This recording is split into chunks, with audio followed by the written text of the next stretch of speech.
The worst time I ever bombed was at a club in Arlington, Texas called The Brick. And it's called The Brick because every table gets a styrofoam brick. And if you get 3 of those bricks thrown at you, you're off the stage. I had 10 minutes. I just had to make it 9 of those minutes without getting 3 bricks, and I would have got paid $50. I didn't make it 3 minutes, and I was just bad. And it was like my first black club or black room, and it was just, I knew that I was not going to do well. Like before, I was afraid because it was a black room, and I just bombed. It was bad. I think the worst I ever felt was we were at the Poway Fun Bowl open mic one time, and it was a weird show because they were trying to do like fantasy comedy, where like each comedian was paired with an audience member, and it was like you get points for that audience member gets points for every laugh you get, and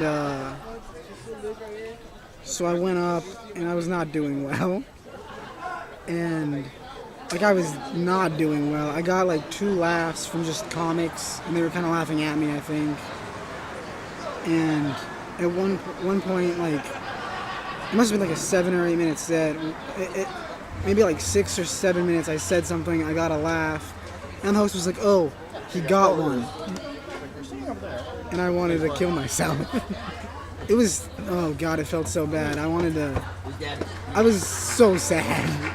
I went out to my car, I sat in my car for like 10 minutes after my set and thought about quitting comedy. It was the worst. My worst bombing. That would probably be, as I was saying, my first set would probably be the worst I ever bombed. You want me to tell you that? Yeah, talk about it. It was just the first joke. After that, the set went okay, I guess, but the first joke I just couldn't get. I had this idea where I wanted to say I was going to do my impression of Stephen Hawking doing stand-up. I tried to make the setup too long, which I still do. But I said, this is my impression of Stephen Hawking doing stand-up. I've been preparing this for a while. I'm finally ready to show it. I did this thing because who wouldn't have thought of that? And I stepped back from the mic, and then I fell on the ground as hard as I could. Because that's what Stephen Hawking would do if he were trying to do something. Yeah. He's paralyzed. I don't know how well you know Stephen Hawking. And I told people about it beforehand because there was still excitement in my heart for it. And they liked it. But then when I actually did it, it just scared people. I think somebody kind of yelled out of fear. So then not only did the joke bomb, but I hurt myself kind of. Like my hip was pretty bruised for weeks afterward. That wasn't fun. Yeah, that's pretty much the story. It's like you're throwing shit out of the airplane. Like if you throw the right amount of shit out of the airplane, it won't crash. And when you're bombing on stage, that's what you're doing. You're trying to find that joke that's going to keep the plane in the sky, and that's it. So it's like you got a little bit of panic, but and you have a little bit of conscious thought. So it's like a mix. Like you get this adrenaline going through. The worst thing you could do is give to the panic and just attack the crowd. I've seen that happen. It's just, don't do that. Just keep throwing stuff off the plane. Just keep dumping weight. And eventually either you'll get the light and your time will be up, or you'll throw out the right thing. Like say a fart joke, the crowd will laugh, and you'll say, okay, the rest of my set is fart jokes. That's what you do. I think you hear comics talk a lot about how it's like when you're bombing, it feels like you're kind of going into a hole and you have to dig yourself out of the hole. It does feel like that for me. Like each joke that doesn't get a laugh, it's just like shit, and you feel like you're falling. Does that make sense? Like you feel like you're falling, and you want to get out of the hole. So each joke, it's like you're trying to throw a grappling hook.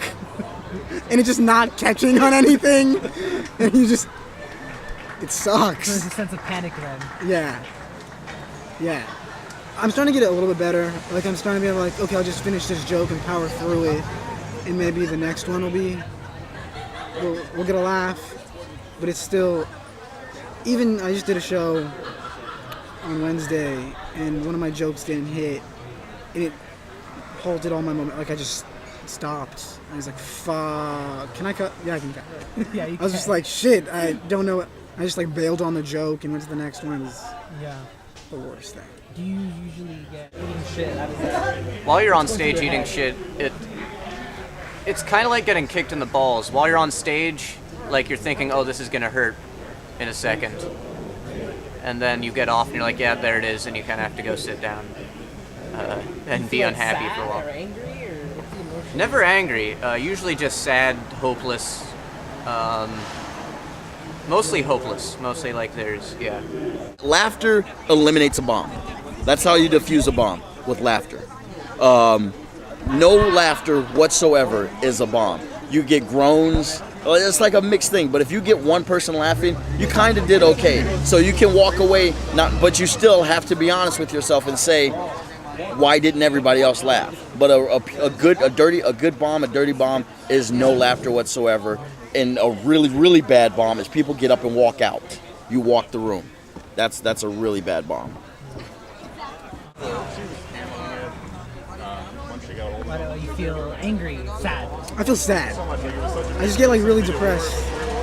But I guess I feel like I bomb a lot, even when I don't bomb. Like, I think it's easier for me to cope with like a straight like no laughs bomb than it is like, oh, I did well, except like a one lull. That fucking gets to me. So you think you label? It's very little for me to think I did badly. I usually don't like my sets, almost always. It's like 1 in 50 I'll like at best. And usually that'll be the one where if you actually watch it, you'd say I did okay, but I just did something I enjoyed for myself. Train of thought gone. In terms of actual bombing, I think I'm pretty honest with myself, I hope. Usually the honesty comes when I record the set and I'll listen to it afterwards, and that's usually when I hate myself the most. Which is necessary, that's how you know what stuff was bad. Yeah. This has been Salt Your Own Popcorn with David Zafra. God.